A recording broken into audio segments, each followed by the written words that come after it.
Hello and welcome back to the channel, and in this video I'm going to describe how and why you should build your own wheels and why it's really not difficult, why it's certainly not an artisan process, right? Do not be fooled by artisan wheel builders. There's nothing artisan about building a set of wheels. You're just taking components from someone else and putting them together. It's not artisan, okay? Don't be fooled, it's not difficult, anyone can do it. All you need to do is follow the proper methodology, which you've studied and got right in your head, buy quality parts and take it slowly for the first time. It's amazing how much confidence you'll gain by doing it like that. Then you'll be able to build anything you like, any number of spoke holes, any lacing pattern, any hubs, any rims you ever want. And it's kind of like the last achievement to unlock, I think, in cycling. Once you build your own wheels, you've pretty much probably completed everything. Completed it, mate. So in this video I'm going to give you a quick overview of how easy it is basically and what you need to do the job properly. The other thing I want to quickly mention about building your own wheels is potentially how much money you can save by building and speccing everything yourself and sourcing your own parts off suppliers, even most of the parts at retail price. So, you know, on this build I've got a Dura Ace rear hub, that's not cheap. I've got CX-ray spokes from Sapim, they're not cheap, they're arguably the best. I've got a bang up to date rim profile from a reliable Asian supplier, they're not cheap, but with a bit of, you know, haggling and negotiation you can get the price down for most of these bits. Even this, which I got from Chain Reaction Cycles, was way below retail. And yeah, just by, you know, shopping around, getting the parts slowly, it took me probably about a month to buy these parts all together to find them at the right price. I'm going to build this whole wheel set for around $450 US, and all I had to buy extra was the Park Tool tension meter. And this is exactly the type of wheel set you might find in let's say a Western online retailer rebadged as something else, and they're charging over maybe $1,000 US for this wheel set. So by doing everything yourself, being a bit savvy, you can get a really decent wheel set. I would say 75% of wheels available to buy as completed wheel sets are not suitable for, yeah, most of the people that are buying them. Why do I say that? Well, they're all the brands are guilty of racing down to a weight spec, you know. People will naturally buy, or people get too hung up on weight and people want to buy the lightest ones, right? So Mavic, Envy, Fulcrum, they're all guilty of it. They probably have too little spokes for the rider weight. Let's face it, not all of us, you know, weigh 60 kilos or less like all the the pros do in the Grand Tours. We need more spokes. We need heavier gauge spokes. We need brass spoke nipples. We need heavier rims. But brands don't want to publish these or sell these because on paper, yeah, they look heavy. But in reality, you need to buy the wheels which suit your weight and your riding style.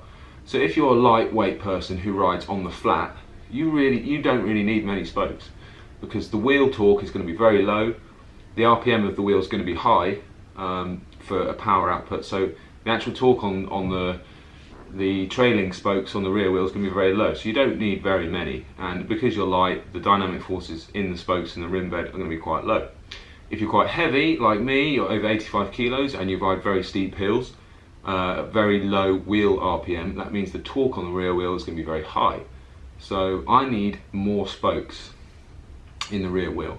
I need probably more spokes in the front wheel, or a front wheel with a much wider flange and heavier duty bearings, because I'm going to be standing up a lot and putting more weight on the front wheel, rocking the bike side to side. So it's these sort of things you need to consider when you're speccing your components and making your own wheel set. And that type of detail in specification just is not available to you when you purchase off-the-shelf wheels, unless you're a very lightweight rider. Then you can get lucky. But for most of us, most wheels out there aren't suitable. So I'm going to tell you why now I bought the wheels in the spec that I did. So on the front wheel, I stayed with 20 holes. Why did I stay with 20 holes? Because I found a hub with large bearings and a very wide flange spacing, and that's kind of the holy grail for me. Large bearings because they last longer, and wide flange spacing because it makes the wheel stiffer side to side. If I'm using really high quality spokes like Sapim CX-ray, these have a very high fatigue life, they last for ages without breaking, so I can pretty much stick with 20 and keep the front wheel nice and light. Also helps a little bit with aerodynamics if you've got less number of spokes in the front wheel. And the front wheel is probably the most important aerodynamic part of the whole bike, because what the clean air hits first and it sets it up for everything downstream. Okay, so 20 holes on the front. On the rear, now this is where it's different, I've gone for a 28 hole. Why do I put 28 hole? Well, like I said, have low wheel RPM and high torque when I'm climbing steep hills. So for a given power, if the wheel RPM is lower, the torque has to be higher. To equate that law, it's just, you know, it's a law. So I wanted more spokes to distribute the torque and distribute the forces side to side when I'm cranking the bike around. So I've gone up from 24 to 28. I think that's probably about the sweet spot. It's not going to make the wheel too heavy, but it should give a little bit better, you know, just share some of the loads out over 4 more spokes. So I've gone 20 hole on the front, 28 on the rear, and I looked online, there's only other one wheel maker doing this combination, and it's HED or Head, and it's like their burlier wheel set for bigger guys, so it works for them. Actually, it's good of them to put that option out. I don't think they sell many because people still want to buy the lightest wheel set, but that's the combination I've gone for here. On the front, I've got a Bitex hub made in Taiwan, very wide flanges, large bearings. Never had a problem with that. For me, it's like the holy grail of front bearings, front hubs. Sorry, it's lighter than a DT240 front hub.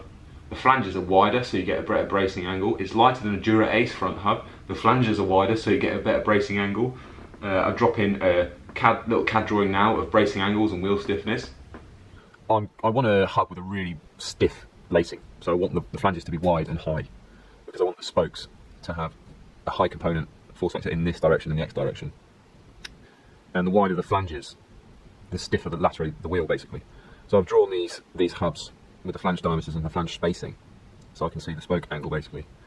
And I've got the white T11, DT240, Shimano Dura Ace, and the Bitex RAF12, which is actually like one of the widest I can find, and also one of the cheapest.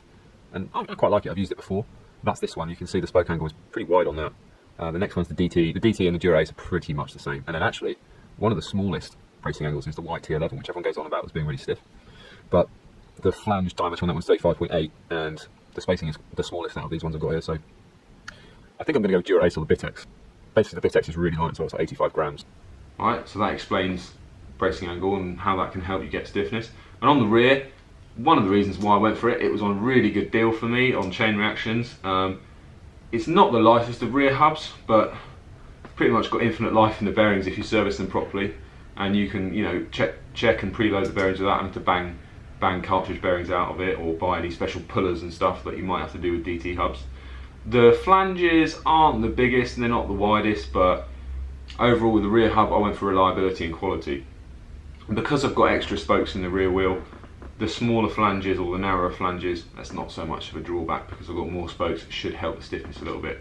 So Dura Ace rear hub comes with the most bling rear skewer in the market, the best rear skewer in the market, the Dura Ace skewer. It's like a thing of beauty. Again, not the lightest, but the finish, the way the internal cam works, but it really is bike porn. The other thing I love about the Dura Ace hub, titanium free hub body.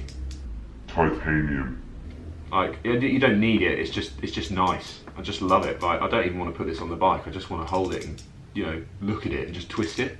Just want to walk around outside and just keep twisting it. It's a bit harder than aluminium, not as heavy as steel, and you shouldn't get so many bite marks from the cassette on the splines. Not that I really care about that, like all my aluminium cassettes have got bite marks on them and you still get them off. It's just a bit of bike porn, isn't it, really, Dura Ace bits? And I'm a Shimano fanboy massively, as you probably know, so why not? We'll get into the build of the rear wheel, because the front wheel I've finished. And I'm going to tell you now, actually, if you've got decent hubs and decent rims with a good tolerance for the drillings and good drilling tolerance in the hubs, you do not need, right, you do not need a truing stand to build a set of wheels. You just need a bike.